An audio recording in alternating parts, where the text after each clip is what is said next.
a lot of people I talk to end up struggling with modeling low poly hands, this especially depending on like the level of detail of it. So today I'm going to walk you through what I would do to model like different styles of hands inside of Blender. Let's go. Okay, so the first thing I would usually start out with is grabbing going on Pinterest, grabbing some references. So I would grab a software called PureRef. So let me bring it over to the screen and then grab a reference, especially something like this. Okay, so the first thing I'm going to do is inside Blender, go Shift A, add reference, go to wherever your image is. And once it's in, once you have it, you can press Alt and R to clear all the rotation. And then I'm going to get it like aligned to how I want it. So I'm going to rotate 90 like that and then just pull it out because like this is kind of where the hand would normally be. Okay, so I'm going to drag the opacity to 0.25 and then I'm just going to pull this down. So usually if you are modeling this for the character, then your arm will be about 630s. So I'm just going to go Shift A, add a circle, make it 630s, and then just rotate 90 and bring this over to roughly where the wrist is. Okay, so in terms of the different styles of hand, the first one you can do is take it like this. And if I'm going to model a hand, I would usually have the arm this kind of orientation where I have two vertices on top. Actually, no, I would have it slightly different. I would rotate it to where it's like this. Okay, so if I pull these out like there, you can see like if I just kind of had flattened the arm a little bit, or if I bring this out, extrude like there. If I scale up, you see like now I have the vertice on the top, whereas if I had it rotated 45 degrees, then the hand would kind of go like flat and then bump, bump, bump, bump, and then there. So all the details would be on the sides, whereas not the top. So it's just more like economical use of your vertices and just a smarter use to do it this way. Okay, so modeling with reference is always quite useful, just in terms of getting proportions correct and all that kind of stuff. But as a general rule of thumb, the hand is roughly like 50% the same size as the fingers. So like if you split it in half like this, then it'll be roughly the same gap, like it obviously changes and if your fingers are stretching, but it's roughly the same as like the hand ratio to the finger ratio. So if your hand is really weird, it may just be the fact that like you've made the hand too long and the fingers also too long. I find that I make the fingers very long quite often. Okay. So usually I'll start out with something like this. So like obviously the hand would be more circular and then or the wrist bit. So like there, and then we can go check from front view. Usually like I would kind of squish this down quite a lot like there. And then you can also rotate. So if you rotate or if you kind of bring the faces down a little bit, so you get more of a sort of curve to the hand, because like your hand is not going to be super straight all the time. So if you look like you could have it like there, but you could also just relax it and then your hand would be curving over. And then that's when your thumb would hang down. So you can make it just like straight out like that. Okay. Then once you have that sort of look, then you have to decide if you are going to make a hand where it is a like mitten or you have specific fingers. So what I mean by that is you can either do it where essentially you'll kind of merge all the fingers together like this, okay? Or you could have it where you just have like one finger separated. You could have it where like you separate down the middle. That looks a bit weird. I wouldn't recommend doing that. I'd recommend like hand where it has like the three fingers and the one finger, or you can do a full hand, okay? So the way we start out, like you can do it kind of the same way for all of them. So let's just start out with the like mitten style. Firstly, I'm just going to fill this gap in, just F twice to cover those up. Then I'm going to extrude out and then extrude out. So I find usually that it looks a bit better if you do like just two sections. Having all three sections just doesn't really work that well in low poly. If you really want it, you can add it, but that's just my personal opinion. And then if you're going to be rigging, feel free to make your hand fully straight, but with the way I do it, I'm just going to leave it like nice and curved like this. Cool. And then usually with the fingers, I actually make them quite thin. So I wouldn't really leave it this thickness. I'd bring it up to like there, that kind of thing. And then obviously check on the middle section to make sure that's not too thick. Okay. So like this. Cool. Okay. So there we go. We have the base fingers, and as you can see, like the hand they're making is spread out, whereas if you're gonna be making a mitten style, like you're gonna be doing it more like this, not like that kind of thing. You get what I mean? Cool.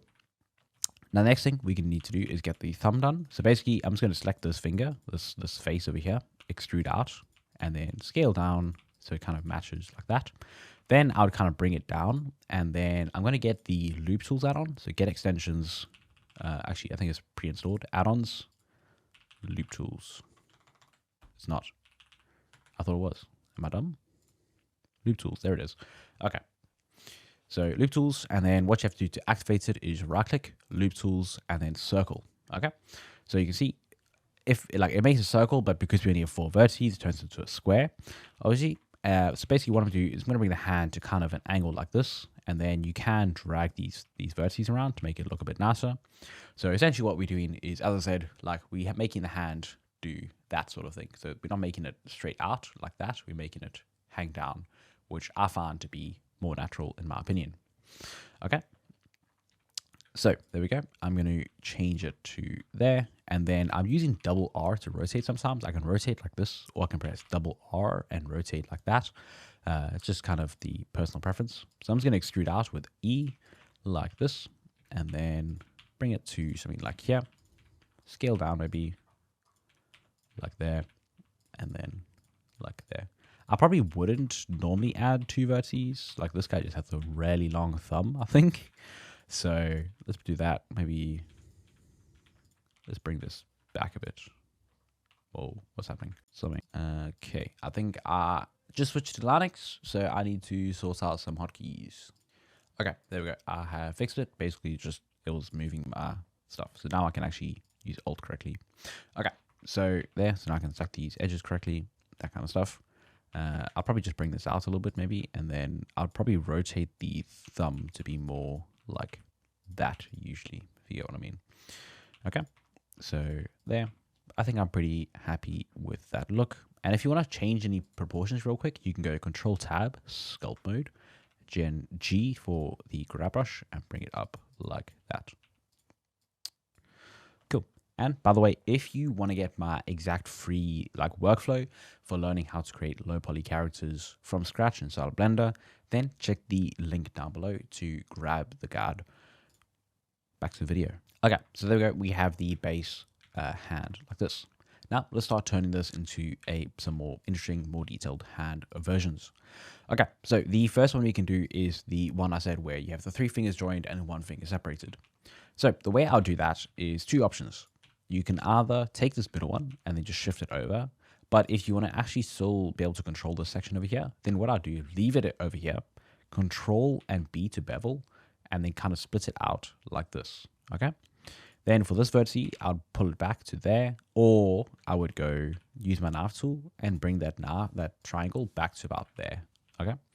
So if I do that like this, and then I can grab these 3 edges, X, dissolve edges, and same there, and dissolve vertices. Okay. So you are making a triangle, but like it's not on a very, like it's not a deformation spot right here. So it'll be fine. Like you can probably add an edge loop over here if you want to make your deformations better on the hand, that kind of thing.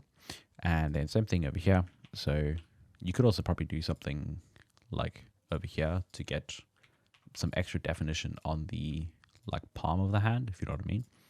So if we do something like that, and then go knife tool across like here, then you can still like just move the triangle to somewhere where it's more like it's better for you.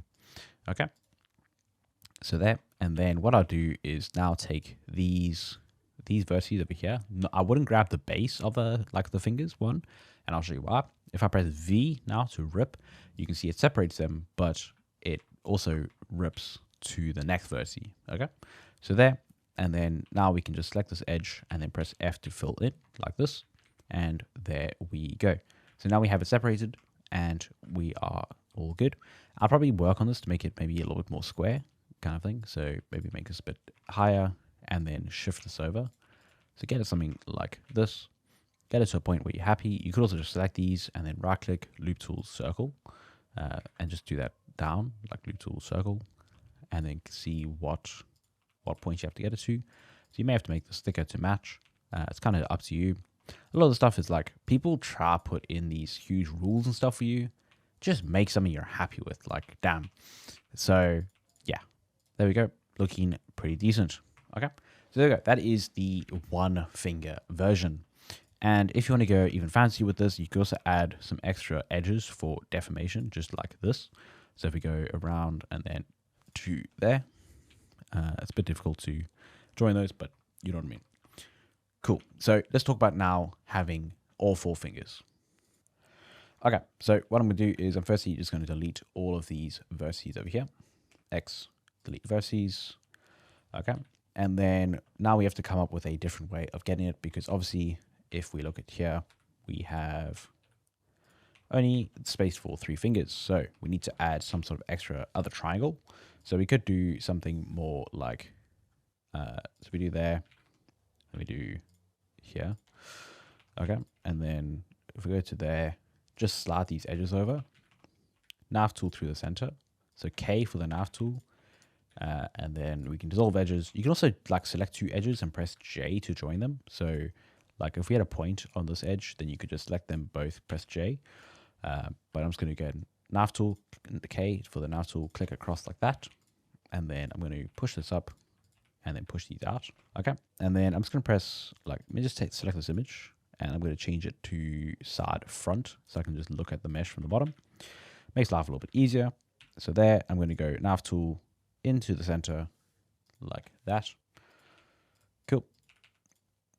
And that should be fine. And then we can just slide these over. So making sure that you kind of get roughly square for each section. So once you fill them in, so just F to fill, you can adjust them all to give it a semi-even spacing. You can also use loop tools to get your spacing. So if I select all of these, right click, loop tools, space, same thing over here, right click, loop tools, space. So now all of them should be roughly the same size. Cool. So to do this now, what we can do is basically just go Alt E, and then we can go extrude individual faces, or we can do, yeah, Alt E, extrude individual faces, and we can do it like this. Cool. So there, and then if you want, we can basically just pull these out until they roughly line up with each of their fingers. This is when having a reference image makes your life easier. And then we can also right click loop tools circle on all of these. Okay.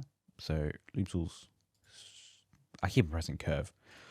I also keep on pressing W because that's what I had rebounded to, but because of the tutorials and also just because I just reset up Blender, I'm doing it this way. So the actual default hotkeys. But here we go. So now I'm just going to line these up a little bit better with our actual reference image, since we are making the more detailed version. And then again, we can use a double R to rotate these and line them up when necessary. And then you can select the face, double R again. Cool. So here, okay. So you see here, like if you make it with just triangle, like with just these squares, it doesn't look amazing. Like you can, like obviously you add your extra things, add your like the knuckles and all of these points and stuff, but it kind of looks a little bit unprofessional. So what is the better way of doing something like this? Okay, so the better way I would say is I'm just basically going to delete all of these over here. And then I'm going to take these faces and I'm going to press W, point, like the period key, individual origins, rotate X 45. Okay, so we're going to actually turn these into diamonds. And the way we're going to do it over here is by taking these edges like this. So I'm going to kind of do the same thing with filling in. Okay, so if we have these 4 edges, then I'm going to go K for the nav tool, hold shift to get the center, do it all the way along here, press enter, and then for each of these, I'm just going to go like up to the center, down to here. Or I can actually just like, I'm just going to mark these for now, just edge group like this. So holding shift and then there. Okay, and then I can just select these with J. Okay, cool, all the way along, J, J, and J. Cool. So now if we wanted, we can go basically like, there's a couple of different ways we can kind of sort this edge out. We could also just do like this and then like merge these in. So if we make this edge a lot shorter, grab all these, push them in, like you could just merge these vertices together like this if you wanted to do it this way. Okay. And then, does that look right? No. Because this should be the top of a thing. Oh, it is. So yes. Okay. So then we get rid of this edge. Then we get rid of this edge. Cool. Then these can be merged. Okay. And then this edge can probably go like that and then just dissolve this one. Okay. There we go. So we should have everything correct now. Dissolve edges. And then I'll probably just go, I'll probably leave it, but just go like that instead. Cool. And then we got to do basically the same thing where we just going to like do it this way. We could also just edge slide this in and join. Okay. All the way along. Cool. And then we can do like that. M by distance. And then we can probably go like nav tool. We can do, I'll probably go for an edge up like this because we can do the same thing we did on the top, but we would have to kind of change it slightly, I think. So nav tool like this, and then I'm going to dissolve these edges like that. Okay.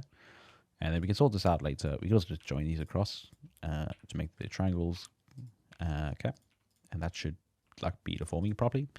Then once we dot this, I'll probably delete all these edges down the center. And now we just got these quads, and then just bridge them across for the ones you want. Loop tools, bridge, loop tools, bridge, loop tools, bridge. Again, I'm just right clicking to do it. Bridge. Okay. So then I'm just going to fill these faces in. And then for each of the fingers, so usually the middle joint is in, well, the first joint is in the center. This one is slightly off, I think. Maybe he just has weird fingers, but like me is slightly back. So I'm just going to select these G twice to slide. I think also these should be further up, but whatever. Cool. Well, actually, I think the knuckles technically further back, but depends on how you want to make it. But essentially from here, I'll probably take all of these. And remember, we have the individual oranges on, so we can just like scale these individually. So I'm just going to get like some of these lined up. I think his finger's also quite bent, but then essentially what I was saying is then the second half is going to be like that. Cool. And then I would probably, for the end, like end it in a kind of triangle section. So I'm going to scale this down like this. Cool. And then remember that, like, again, the reference, we just kind of tracing it at the moment. I'll probably change stuff up and all of that kind of stuff. I think also, like, if it's looking very, like, a bit unnatural like it is currently, it's probably just because you aren't adding the bend into the hand. So that's usually what I found is, like, a big culprit for making stuff look quite bad. It's just, like, if you don't add some sort of, like, just adding a little bit like that makes it look a little bit better. And I think it is also just kind of drifting all over the place with the fingers kind of going a bit wonky. Okay. So there. You can do the same thing with the thumb, but like it is basically already doing it. But you see how that gives us a lot better look than doing squares. And then I'll probably just go like I'll say E section. If you want to do it, like you can basically just make an edge that looks like this. And that will help you with the deformations of each finger. So like that. Cool. And then I'm just going to go extrude. So I'm just going to take all of these. And then actually easy way to do this, I'm going to inset. Okay. And then I'm going to just change the depth to bring them out a little bit. I'm going to change the thickness to either 0 or can we change clamp? Can we change offset relative, edge rail, offset relative? Maybe that works. That's fine. Maybe we can just go M at center. No. We're going to have to manually select all of them. M at center, M at center. If you got close enough, then you could probably like merge by distance. But yeah, there you go. And I think I did not. That didn't really work because I didn't offset them enough. But essentially, I was trying to make them have like a pointy finger end because that's what would work in low poly. So like this, okay. And then just get it into a nice point. Not like too far up, whatever. And then there. And then once you have added all of those like bits onto your fingers, if you want to do that, then you can select everything, go M by distance, and then that will merge those bottom vertices so they actually merge correctly. And yeah, there you go. If you want to learn my entire workflow for creating low poly characters, start to finish with quite like 8 hours of content, then check the links down below to check it out now. See you in the next video.